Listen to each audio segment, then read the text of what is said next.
Hello YouTubers, Alaska Prepper here. Ladies and gentlemen, today we're going to talk about rice and why is it important even if you're not a rice eater. So even if you don't consume any rice, why is it important to you to be alert as to what's happening with rice around the world? Well, the first thing is about 50% of the world depends on rice for sustenance. And if the world as a whole does not produce the same amount of rice that it's used to producing, a couple of things are going to happen. The price of rice is going to go up, and for those that cannot afford to buy rice because the price went up, they'll shift to something else. So for example, let's say that you don't eat rice but you eat potatoes. Well, if there's not enough rice or if the price is too high, they may shift to potatoes, making the price of potatoes go up, and maybe a shortage depending on the harvest season for that year. So here, India may limit rice exports, and it's a bad idea. And they say here in this Bloomberg article, rather than restricting overseas sales, the country should focus on improving irrigation and dismally weak crop yields.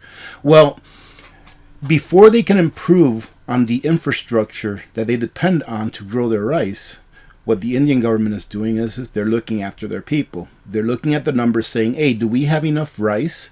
And if we don't, then we're not going to export any because we need to feed our people. I have to say that I agree with that. Well, here in the United States, I'm going to show you here towards the end of this video, where here in the United States, including our exports that are predicted for 2022-2023, we will be left with a carryover that will be just about half of what we here consume in the United States.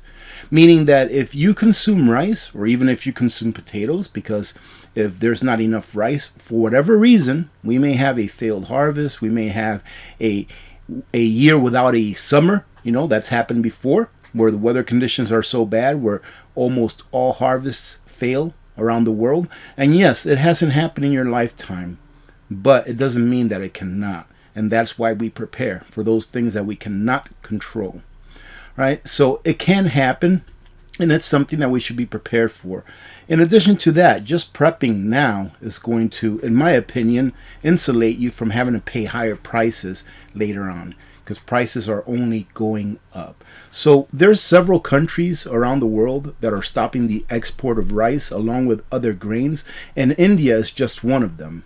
And on this article right here, it says that the world is worried about India banning rice exports, but it's not a threat to food security yet.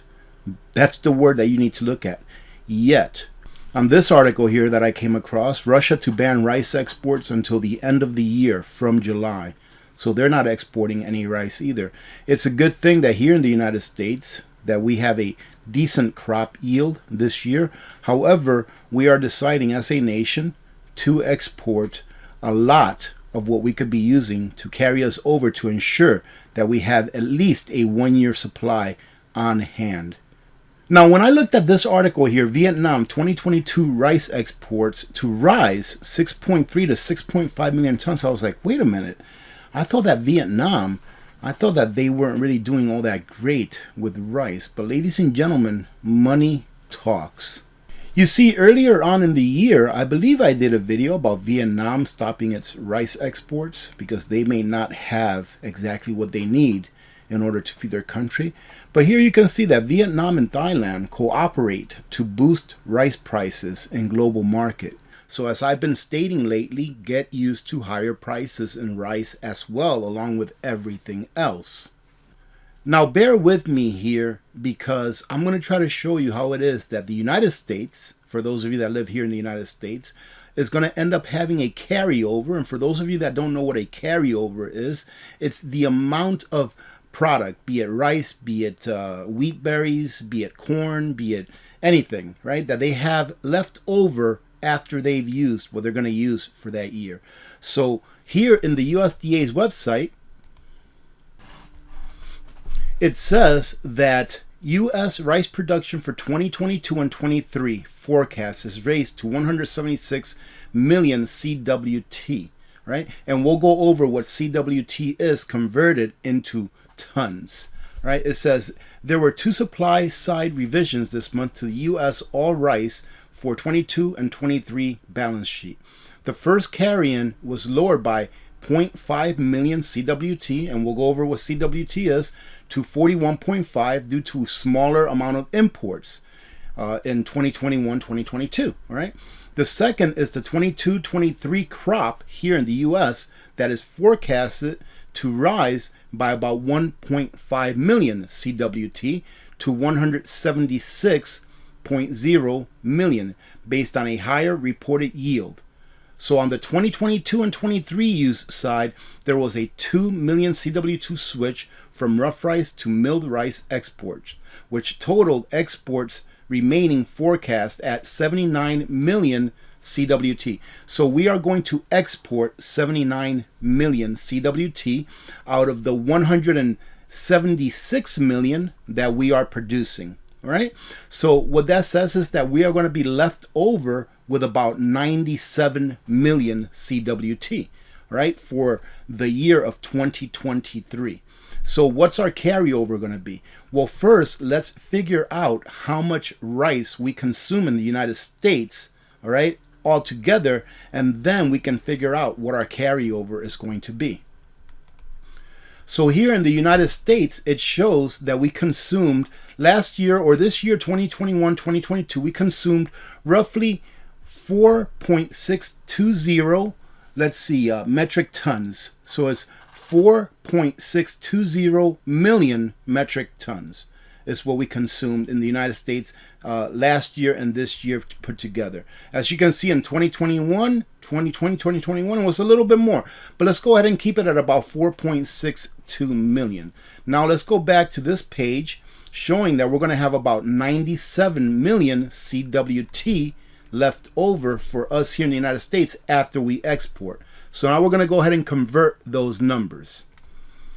So if you take a look at the 97 CWT that we are going to be left over with after we export what we're going to export, it turns out to be 4.9 million metric tons.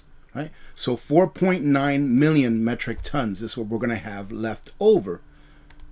Well, we consume 4.6 million metric tons, right? So because this is in thousands, so 4.6 thousand times 1,000 is million metric tons.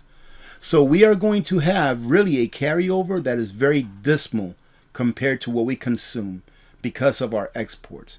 So this is where I'm getting at, ladies and gentlemen. If we have a failed season in anything, we are so close to the edge. It's like we're living hand to mouth, right? Because right now we're eating last year's food. And right now they're estimating that after we export what we're going to export, we're going to have just a tiny bit more than what we need in order to feed us next year. What happens if we have a failed crop? What happens if we have some kind of natural or man-made disaster? Where is that going to come from? We just won't have it. A good example of that is what's going on with the potato shortage this year. Our carryover was just enough to maybe get us to where the new harvest is coming in. And it really wasn't just enough because they had to increase prices and ration the potatoes that they were sending out to like supermarkets and wholesalers. So it really wasn't enough in order for us to sustain the standard of living that we're used to living as far as potatoes go. Well, what happens if this year we would have had a failed potato harvest? Same thing with rice. We are cutting it very close with our carryovers in rice, in potatoes, and although I haven't done the research on wheat, I would assume wheat as well. And that, ladies and gentlemen, is why we prepare. I hope that we have a great harvest season, and I would hope most of all that if we don't have a very great harvest season, that our government decides to pass regulations in the favor of the people, of we the people, and make sure that we keep the food that we need here and export what we don't need. In my opinion, exporting that 76,000 or 76 million tons that they're going to be exporting, I would keep that here because that alone would only feed us for about 3/4 of a year instead of a full year. Having said that, I hope you got something out of this, and I hope that the way that I said it makes sense. Having said that, have a great day. Remember to be good to each other. When good people do good things happen. Remember to reach one, teach one, and repeat. If we all did this, the world would be a better place, and you know that it will be a better place. Many blessings to all of you and your families. I'm Alaska Prepper. I am out.